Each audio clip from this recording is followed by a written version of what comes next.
Good evening. It's time for the news on Times Television, TTV. You're with me, Ronald Mpaso. First, the headlines. The government spends between 300,000 and 400,000 kwacha in treating one patient with COVID-19 in public hospitals.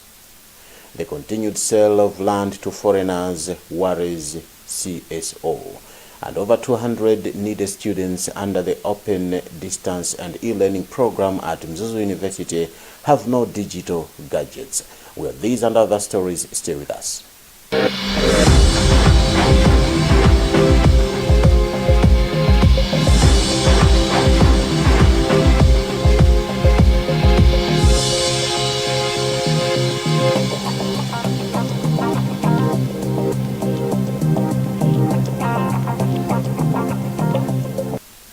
In our first story, officials from the Ministry of Health have revealed that the government spends on average between 300,000 kwacha and 400,000 kwacha in treating one patient with COVID-19 who has been admitted to a public hospital. This means that for 44 patients that were admitted with COVID-19 in different treatment centers as of Friday, 13.2 million kwacha would be spent per day and 396 million kwacha per month. More in this report by Feston Malekezo. Ministry of Health Acting Deputy Director for Health Education Services Mavuto Thomas reviewed this during a media training on COVID vaccination which was held in Mzuzu. Thomas said a COVID-19 patient requires 3 cylinders of oxygen which costs hospitals around 270,000 kwacha, drugs and other necessary care which could be within the range of 300,000 kwacha to 400,000 kwacha. Speaking in a separate interview, Ministry of Health Routine Immunization Officer Temwa Nzengeza agreed with Thomas, saying it is more expensive to treat a COVID-19 patient, calling on the citizenry to continue adhering to prevention measures.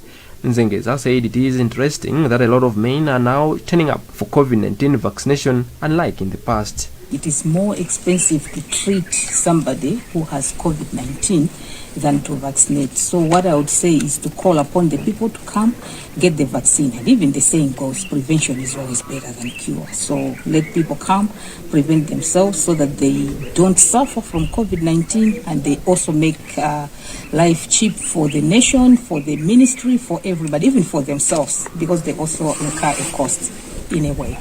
Health rights activist George Jobe described the information as scary and said it should be a wake-up call to the people who have not been vaccinated to get the jab. Jobe said COVID-19 is a threat to the health sector as it has the potential to drain all resources in the health budget. Malawi Red Cross Society COVID-19 Response National Coordinator Rosta Kufandiko said fighting COVID-19 needs collective efforts. Now, our expectation is that now we have a media team that will be able to provide the right information to the nation. You know the role of the media. Media has influenced us a lot in terms of our behavior and conduct, and we are expecting that the media is going to disseminate this important information to the nation so that people can make informed decisions. It is feared that about 27,500 AstraZeneca doses will expire on September 30 this year. The Malawi Electoral Commission says it will enforce COVID-19 measures during the October 26 by-elections. The Commission's chairperson, Chifundo Kachali, has disclosed this in Balaka District during the launch of the by-elections. That's for the District Election Supervisory Team in a briefing and training of polling staff. Thomas Kachere has more in this report. Chairperson Justice Chifundo Kachali says they will, among others, give out face masks and provide water points during the polling day. Kachali also urged people to avoid politics of castigation during campaign period. For the political parties, our message is to challenge them and encourage them to ensure that they conduct an issue-based campaign. The time for campaigning is not time to castigate each other or actually pour out insults on each other, but it's a time to actually inform and educate the prospective voters on your political platform, on the agenda that you're pursuing, and why you think you're the better candidate other than the competition in the field. So we are also, besides the usual electoral message, reminding people during this time when we are contending with the COVID-19 pandemic to ensure that they stay safe. When the politicians are conducting their political rallies, it's not time for people to be careless when they attend those political rallies. They should ensure that they adhere to the protective measures to avoid contacting and spreading COVID-19, but also to encourage people that the vaccine is available across the country. This is a very good opportunity for people to get the vaccine because the evidence is very clear that people who are vaccinated have a measure of protection that those who haven't accessed the vaccine have. The recent data shows that the people who suffered the most with the recent wave were people who never accessed the COVID-19 vaccine. So we are combining all those different messages to the different stakeholders that they should take advantage during this campaign season. MEC has set 26 October 2021 as date for the by-elections in Balaka, Dedza, Mzimba and Nkhotakota districts. The Organization for Sustainable Socio-Economic Development Initiatives has expressed worry over the continued sale of land to foreigners in the country.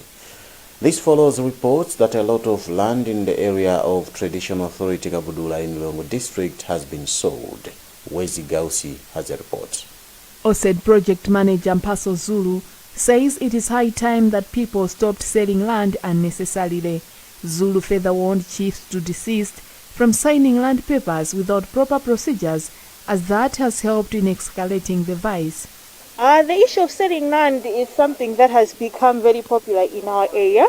And since OSED is doing a lot of awareness campaign and awareness strategies to ensure that messages of education and child protection are reaching the communities, we are hoping to integrate this message of selling of land in our media campaigns. Chairperson for the Chiefs Council in the area of Traditional Authority Kabudula, Group Village Head Maninkuta, confirmed that most of the land in the area has been sold out. Minister of Lands Kezi Msukwa says what is happening in the country is uncalled for and should not be condoned. He however said there is need for land review so that no one should sell land unnecessarily. Over 200 needy students under the Open Distance and E-Learning program at Mzuzu University have no digital gadgets to facilitate their studies. The university's Vice-Chancellor, Professor John Kalenga Saka, has since described the development as worrisome, considering that audio delivery mode requires digital technology to teach students from satellite centers. Feston Malekezo has a report. Saka made the remarks at Mzuni main campus when Reserve Bank of Malawi donated 70 tablets, power banks and solar panels to the higher learning institution. He said the gadgets will help the students to facilitate downloading instructional materials, accessing online content, sending assignments and communicating with learners, lecturers and management. When you look at the profile of the student community which is pursuing audio programming, they come from rural Malawi, and most of them do not have the capacity and capability to procure the gadgets for use. RBM spokesperson Ralph Teka challenges the students to properly use the gadgets in research and innovation to steer the economic growth of the country. By actually investing in research, as I said last time, it is a way of actually saying that this has been the way we are doing business. Is there any improvement that can actually happen in the way we do things? Research that is being conducted in most tertiary institutions actually assist in improving the products or indeed the innovations. An ODL student community representative, Rachel Misi, who is in level 4 studying Bachelor of Arts in Education, says the provision of the solar panels will help the gadgets be handy even in areas where there is no electricity and during power outages. Mzuni has over 30,000 ODL students and 5 learning centers in Balaka, Lilongwe, Mulanje, Karonga and Mzuzu. Cultural beliefs have been singled out as one of the main causes of school dropouts in rural areas. Civil Society Education Coalition Executive Director Benedicto Kondowe said in an interview that research has shown that cultural beliefs are affecting education systems in the country. Wezi Gausi has a report. Benedicto Kondowe, for instance, says in the central region, learners are dropping out of school because of Gule Wankulu cultural belief. I think what is key are unnecessary cultural practices that in most cases do not promote girls' education. Chewa Heritage Foundation Chief for Deputy Publicity Director Beatrice Bangula says Chewa chiefs are aware of the importance of education children and were warned to never let children drop out of school because of Gule Wankulu. So what it means is that all the chiefs are aware that Gule Wankulu should not be disturbing any studies. Karonga Gowund has always emphasized on the need of education, especially girl child. Meanwhile, Chefo says they are reminding all Chewa chiefs to stand up on what they agreed on education. ICT Association of Malawi says there is a lot of work to be done for the country to achieve agricultural commercialization, which is one of the critical aspects of the Malawi 2063 vision. The association's president, Bram Fudzulani, says there is a need to move away from talking and start implementing relevant innovations. Fudzulani was speaking at the Malawi Agriculture Technology and Innovation Conference in Lilongwe, organized by the Pan-African Learning and Growth Network. We need to also close the digital divide that I spoke about, because if we talk about the agriculture innovation, we're talking about a farmer who does not have even a Mosewale. Because in Africa, I think the issue of connectivity is still a challenge. So we rely heavily on SMSs or USSD. A simple message on weather patterns, I think, to the farmer would go a great deal to help them plan what they can plant in that particular farming season. But if you don't have a simple mobile phone, then how do you receive this communication from the ministry? So we need to begin from the basics and then move into a more complicated, more advanced technology within our farming methods. ICT Association of Malawi President, that is Bram Fudzulani. And Deputy Minister of Agriculture, Agnes Mkusankoma, said it is very important for farmers in the country to adopt technology and innovations by moving away from old farming methods. It's very important to apply new technologies on our farming because things can be done faster in terms of things like weather. A farmer, for example, if he sent a message, if we are able to give farmers phones, or if they're able to access phones, they'll get messages to do with weather. They'll get messages from different innovations, like how to plant maize, what space to use. Unlike now, where we just plant anyhow, we take those odd ways of planting. Deputy Minister of Agriculture, Agnes Mkusankoma. Malawian youths have called for their involvement and recognition at the international level if they are to make strides in the fight against climate change. The young ones made the call in Blantyre when they discussed some issues to be presented during the forthcoming 2021 United Nations Climate Change Conference to take place in Scotland. Malawi-Scotland Partnership had called for the meeting to solicit views from young people who are into climate change fight. That is, into the climate change fight. Hendrik Sinkata is the project coordinator for the Malawi-Scotland Partnership. We are in Blantyre today, here at Blantyre City Council Hall, with the youth from southern region of Malawi, to make sure that we hear about them on issues of COP26. As you know, it will be happening in Glasgow. Malawi-Scotland Party has a project targeting the youth to be proactive on issues of climate change, so that they should take part, not just saying, but they should do some of the work on climate change. The young leaders are into many ways.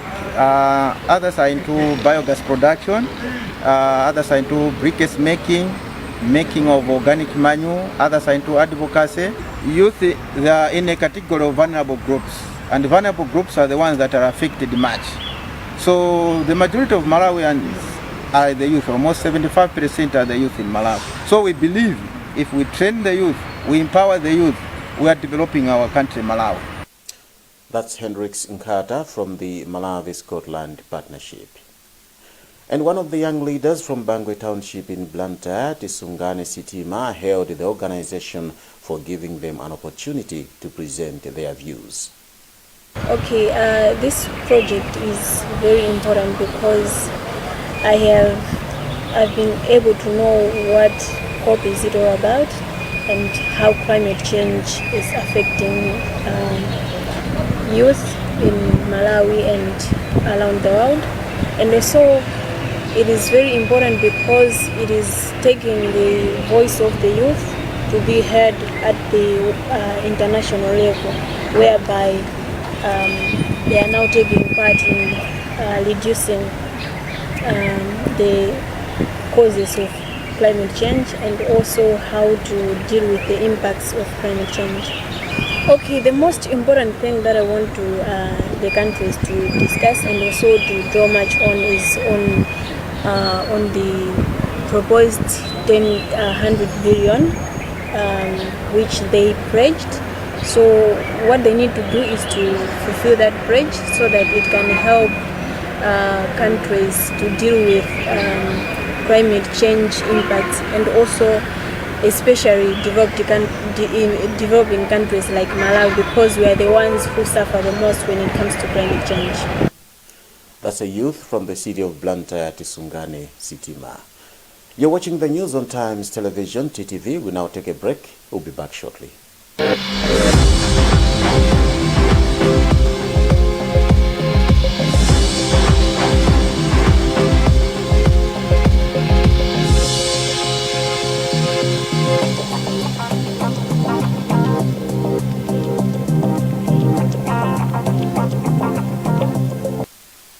We all start differently, but we can all start with the strongest protection. Because some start early, others start late. Some from little homes, others from big ones. Some start together, or all on their own. It doesn't matter how you start, as long as you start strong. With new Colgate Maximum Cavity Protection. Now with fluoride plus arginine for 4 times more strengthening power. So that you can give them the strongest start to their day. Colgate. Start strong, stay strong. Life, obviously, and comfortability comes where there is no flexibility. At House of Men, you get a soup today. Good, feel great.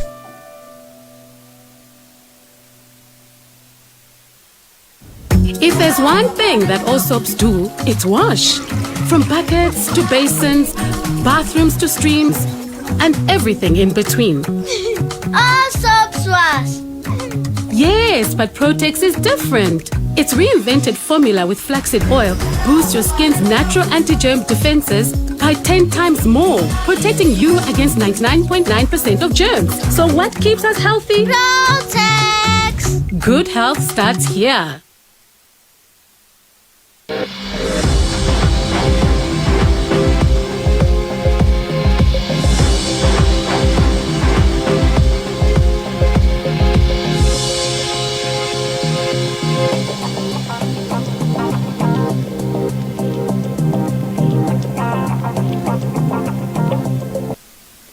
Welcome back.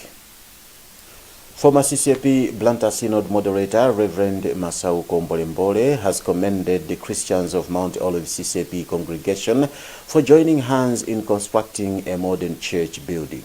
Mbolembole made the remarks during the congregation's commemoration of the building's 5th anniversary today.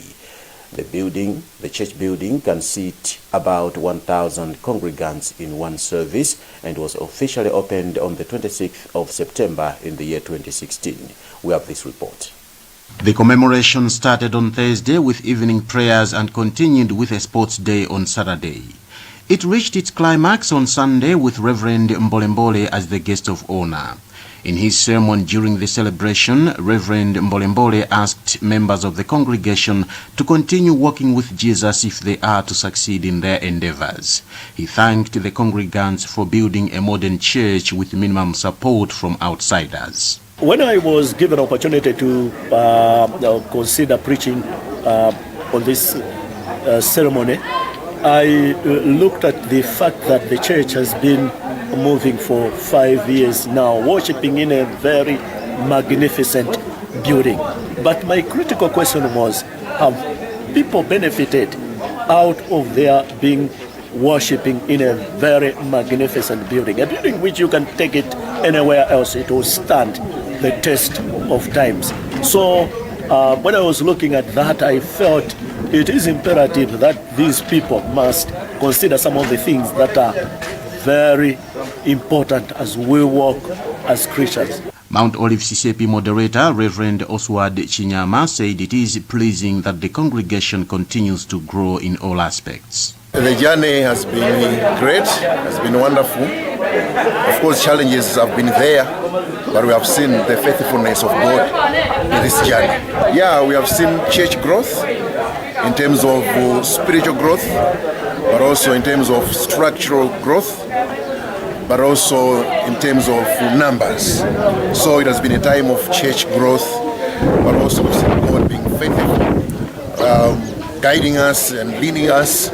Yeah, it has been a wonderful time. Mount Olive CCAP started as a prayer house under St. Columba CCAP. It then became a full congregation and established its own prayer house called Namwiri, which has also grown into a full church with its own moderator. The new leader of Lions Club Blantyre, Ronald Chirumha, says his vision is to work with members of the club to rebuild it and serve the community. Speaking as he was being installed as leader, Chirumha said his main task is to finalize existing projects such as the Namikasi Secondary School Girls Hostel. Chirumha said the new leadership will find use of technology to interact with members and raise funds to implement the projects. He explains. Members should expect that we'll implement a lot of activities in the communities to serve the underprivileged out there. As Lions Club of Blantyre, we've been a charity organization and established in 1960. Up to now, we've delivered a number of service activities. Some are the monumental structures that you see around in the country, like the Eyesight Hospital at Queens, and we have other several projects that we have completed, but we would like to increase in terms of service and reach out to more communities that are underprivileged. Priority will be on the girls' hostel that we have earmarked to build at Namikasi Secondary School here in Blantyre. That's the first one. We've got funds available. We just need to finalize the documentation and move forward. The second one is to finish the Masaka Clinic. The structure is there, but yet to be completed. This is something that we'll need to do and hand over that clinic to the community. Then the third one will be to uplift the outlook of the Eyesight Hospital. We know it's in bad shape. That's the new president for the Blantyre Lions Club, Ronald Chirumha. That's the news for now, but before we go, the headlines once again. Government spends between 300,000 and 400,000 kwacha in treating one patient with COVID-19 in public hospitals. The continued sale of land to foreigners has worried civil society organizations. And over 200 needy students under the Open Distance and e-learning program at Mzuzu University have no digital gadgets. Remember, you can get more on these and other stories by visiting our website www.times.mw, liking our Facebook page, Times 360 Malawi, subscribing to 1895 and following us on Twitter at Times 360 Malawi. Remember to wash your hands regularly, observe social and physical distance, mask up, and get vaccinated to prevent COVID-19. Stay safe You've been with me, Ronald Mpaso, and I wish you a lovely night.